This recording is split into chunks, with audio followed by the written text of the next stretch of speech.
네, 오픈 스튜디오에 김수경 통일부 차관 나와 있습니다. 어서 오십시오. 안녕하세요. 네, 차관님 바로 물어보겠습니다.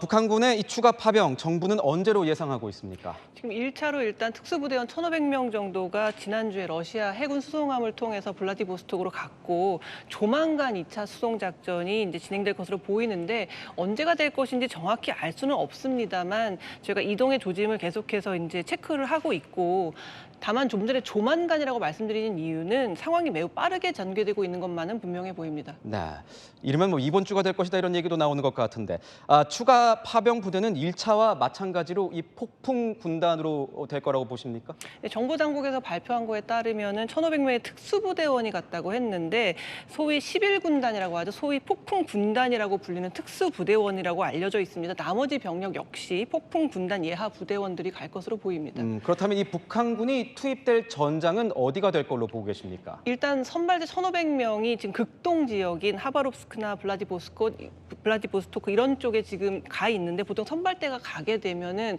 작전 지역을 할당받고 어떻게 작전을 펼칠지 같은 것들을 이제 정하게 되거든요. 그러면 이제 후발대가 가게 되는데 지금 투입된다고 하는 이 사람들이 특수부대원, 즉 공격에 특화된 사람들이기 때문에 후방보다는 당연히 격전지에 배치될 것으로 보이고 격전지라 하면 뭐 도네츠크나 쿠르스크를 볼 수가 있습니다만 도네츠크는 상대적으로 좀 전선이 좀 정체돼 있는 반면에 쿠르스크는 지금 러시아가 굉장히 애를 먹고 있고 다시 뺏어오려고 애를 쓰고 있는 부분이기 때문에 아마도 쿠르스크 지역이 되지 않을까 싶은데 다만 그 결정은 러시아군 수뇌부에 달려있기 때문에 주목해서 지켜봐야 될 것 같습니다.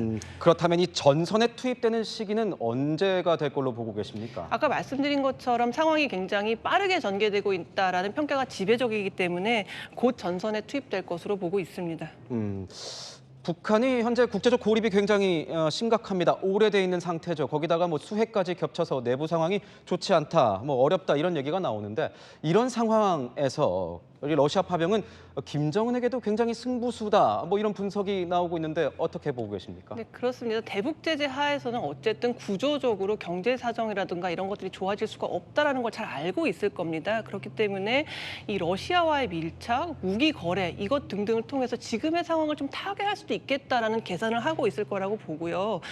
다만 우려스러운 것은 이 북한이 과연 파병의 대가로 무엇을 받느냐인데 그게 식량이 될 수도 있고 돈이 될 수도 있고 또 군사 기술 같은 것들이 될 수도 있습니다. 마지막에 말씀드린 그 군사 기술 같은 경우에는 여러 가지로 한반도의 안보 상황에도 대단한 위협을 가할 수 있는 부분이기 때문에 저희가 굉장히 예의주시해서 지켜봐야 될 것 같습니다.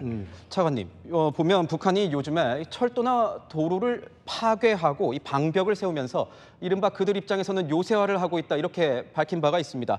이게 혹시 이 파병으로 인한 이 병력 공백을 메우기 위한 어떤 정지 작업이었다, 이렇게 분석할 수도 있는 겁니까? 일단 북한이 철도와 도로를 끊고 또 방벽을 세우는 것은 남한과의 단절을 시각적으로 보여주기 위한 것도 굉장히 강하다고 생각이 드는데 북한은 사실 남한의 문화적인 영향력에 대해서 상당히 위협감을 느끼고 있고 이게 체제의 안정을 뒤흔든다고 생각하기 때문에 최근에 3대 악법이라고 부르는 반동사상 문화 배격법 같은 것들을 만들어서 사람들의 말과 행동, 사상조차도 지금 통제하고 처벌을 하고 있습니다. 그만큼 남한의 영향력을 두려워한다는 반증이라고 볼 수가 있고 말씀하신 것처럼 파병으로 인해서 공백이 생기지 않겠느냐 그래서 방벽을 세우고 있지 않느냐는 그런 분석 같은 경우도 예단할 수는 없겠습니다만 최정예 부대원 그것도 12,000명을 다른 나라 전쟁에 보낸다는 것은 그만큼 북한 군 입장에서는 자기의 영토를 지키는데 그만큼 공백이 생길 수밖에 없기 때문에 그 부분도 굉장히 북한으로서는 염려스러운 지점이 될 수 있을 거라고 생각이 듭니다. 공백을 염려하는 어떤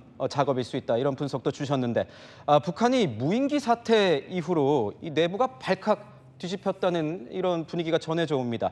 이게 김정은이 무인기를 정말 무서워하기 때문이라는 시각도 있던데 어떻게 분석하십니까? 북한은 김정은 1인 독재 체제이기 때문에 평양에 무인기가 출현한다라는 것은 김정은의 신변에 대한 직접적인 위협으로 느껴질 수가 있겠습니다. 그리고 북한은 핵무기를 가지고 있고 미사일을 가지고 있고 즉 공격 무기에는 엄청난 자원과 돈을 투자해서 무기들을 만들어내지만 상대적으로 방어망에는 굉장히 취약하거든요. 이번에 무인기 사태도 평양의 상공이 그냥 무방비로 노출됐다는 걸 자인한 셈이 되기 때문에 방어망을 구축하는데 앞으로는 애를 쓸 수 있고 그런데 방어망 구축은 공격보다도 돈이 훨씬 더 많이 들어갑니다. 그렇기 때문에 북한으로서는 이 부분이 굉장히 뼈아픈 대목이 아닐 수가 없을 것 같습니다. 이 러시아 파병 사태 좀 더 지켜봐야겠군요. 지금까지 김수경 통일부 차관이었습니다. 고맙습니다. 감사합니다.